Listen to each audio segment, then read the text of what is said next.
Good morning, Chairman Barrasso and Ranking Member Carper and members of the committee. I appreciate the opportunity to sit before you today along with my Nevada colleague, Senator Jackie Rosen, to discuss the legislative draft before you and our opposition to Yucca Mountain.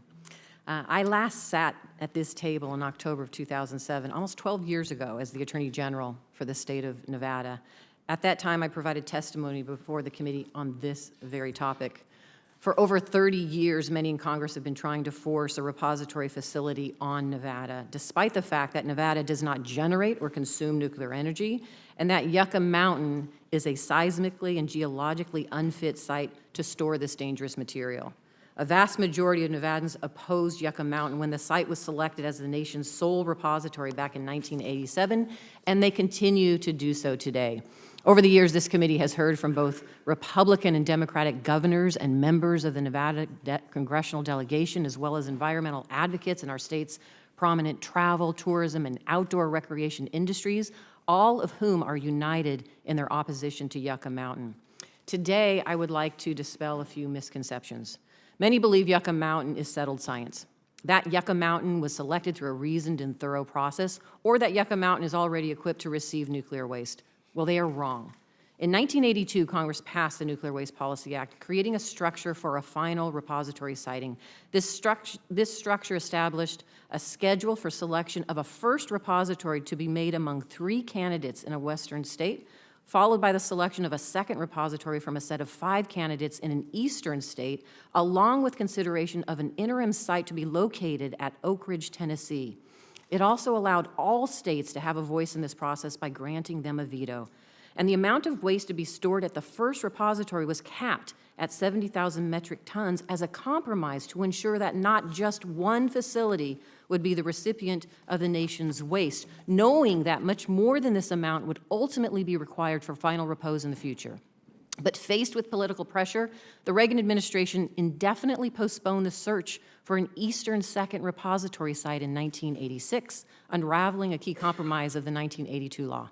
And then later in 1987, Congress dropped the scientific-based compromise process. It nullified the selection of an interim site at Oak Ridge, Tennessee, and arbitrarily designated Yucca Mountain as the sole site for a repository, despite strong opposition from the state of Nevada. I ask you to put yourselves in the shoes of Nevadans. Imagine having nuclear waste sent to your communities without your input or without a fair process. That is why Nevadans have been united in the fight to ensure that not an ounce of nuclear waste makes it to Yucca Mountain. Mr. Chairman, and people often falsely think that Yucca Mountain is ready to receive waste. That is far from the case. The federal government has spent $19 billion with little to show in result.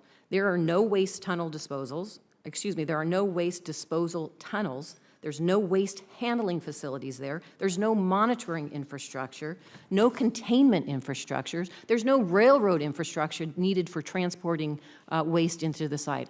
All that exists at Yucca Mountain now is a 5-mile exploratory hole in the ground to study the geology and hydrology of the mountain. Yucca Mountain is also a national security threat. The Nevada Test and Training Range, which is directly adjacent to Yucca Mountain, is home to 75% of Air Force live munitions testing, making it the largest air and ground military training space in the country. According to former Air Force Secretary Heather Wilson, if Yucca Mountain were to ever hold nuclear waste, it would directly impact the readiness of our military by harming the ability of our nation's military to train for combat.